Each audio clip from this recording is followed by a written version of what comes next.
Bueno, continuando, quiero aclarar con respecto a lo que dije de Foucault, me parece que no quedó muy claro.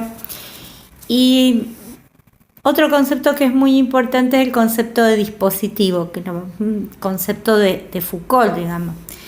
En realidad, todo esto que estamos viendo tiene que ver con la producción de subjetividad, ¿no? Y la escuela, que es lo que a nosotros nos compete en psicología educativa, es una institución, ¿no? Es productora de subjetividad y a la vez opera como sostén y posibilitante de la vida psíquica. Ya vimos la función exogámica que cumple, etcétera, etcétera. La subjetividad no es una configuración que permanece constante e invariable a lo largo del tiempo, sino que está en continuo proceso de construcción. La misma se construye en un proceso de construcción en relación con otros, ¿no? Y aquí se incluye obviamente a la familia, a la escuela y a la sociedad. Entonces, lo que quiero decir de Foucault es lo siguiente. Edgardo Castro, en un libro de vocabulario de Michel Foucault, un diccionario para entender los conceptos más importantes de Foucault, del editorial Prometeo, es un libro que es como un diccionario para entender los conceptos más importantes de Foucault.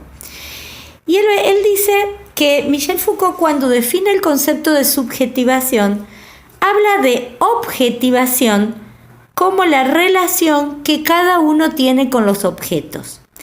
En su obra, él hace un abordaje histórico de la cuestión de la subjetividad. Según Edgardo Castro, lo que Foucault, según sus palabras, siempre ha tenido en la cabeza es llevar a cabo una historia del sujeto, o más bien de lo que él denomina modos de subjetivación. Foucault es conducido hacia una historia de las prácticas en las que el sujeto aparece no como instancia de fundación, sino como efecto de una constitución. El concepto de dispositivo de Foucault es el espacio de saber-poder, donde cesan tanto las prácticas discursivas como no discursivas.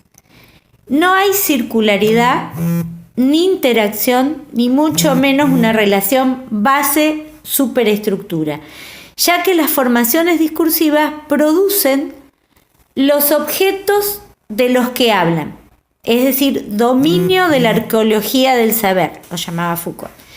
En tanto, los regímenes de enunciación organizan las posibilidades de la experiencia, genealogía del poder, para Foucault.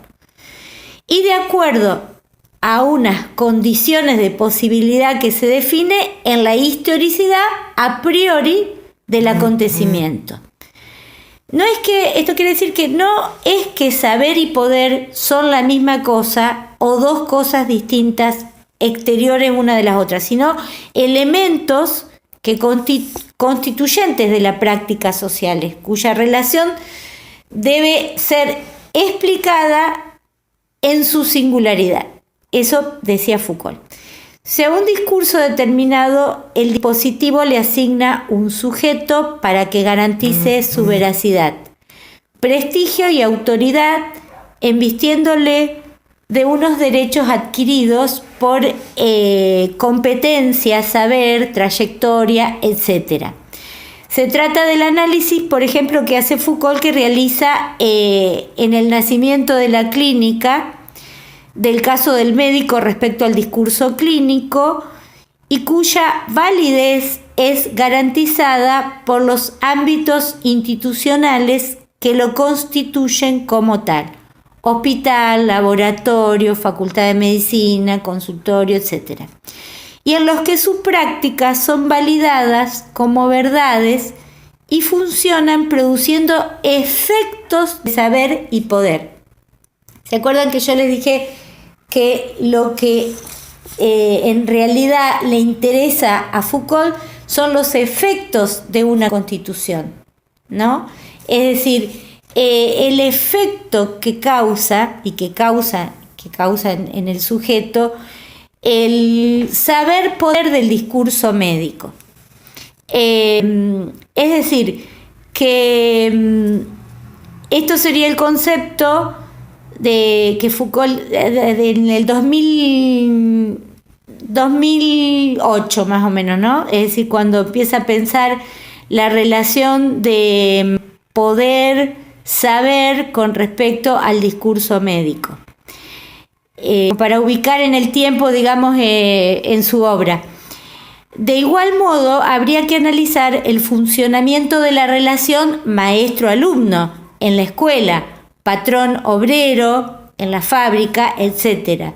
Y siguiendo el ejemplo de la pericia médico-legal, las múltiples formas en que se constituye la red entre escuela, fábrica y hospital, ¿no? Y ahí tiene que ver con el concepto de aparato ideológico del Estado.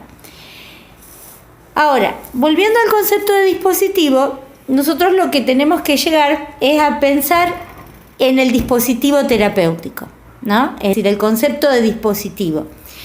El concepto de una terapia de grupo es un dispositivo terapéutico. Una terapia de pareja es un dispositivo terapéutico. Es decir, para pensar una intervención, nosotros ponemos un dispositivo a funcionar. ¿Para qué? Para poder observar los efectos de ese dispositivo. Entonces, para eso nos ayuda mucho el concepto de Deleuze del dispositivo en 1990, perdón por mi francés, nos ayuda a comprender mejor el sentido que tenía para Foucault el uso del término dispositivo, al definirlo como máquina para hacer ver y hacer hablar que funciona acoplada a determinados regímenes históricos de enunciabilidad. Estos regímenes distribuyen lo visible y lo invisible, lo enunciable y lo no enunciable al hacer nacer o desaparecer el objeto que da forma que no existe fuera de ello. Por ejemplo, la prisión. Sería una máquina óptica, ¿se acuerdan el concepto panóptico, no?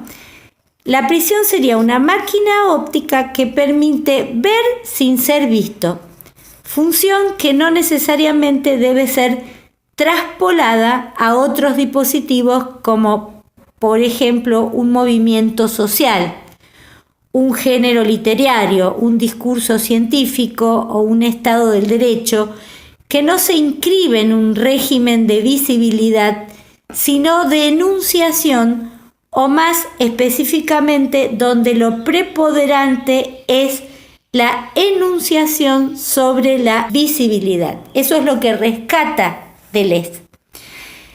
La inteligibilidad de un dispositivo en función de su inscripción en un determinado régimen o en un determinado orden que hay que reproducir, nos remite a la noción de relaciones sociales de saber-poder y al campo de fuerza que las constituye como tales en un determinado momento histórico. Un dispositivo para Deleuze implica entonces líneas de fuerza que van de un punto singular al otro, forman trama, una red de poder y saber y subjetividad.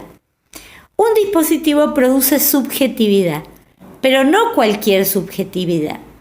Dice, Deleuze da como por ejemplo el dispositivo de la ciudad ateniense utilizado por Foucault para designar la invención de una subjetivación que define por una línea de fuerzas que pasa por la rivalidad entre hombres, viendo quiénes son hombres libres y cómo deben organizarse las relaciones entre ellos, es decir, sus modos de existencia. En palabra, para Deleuze somos el dispositivo.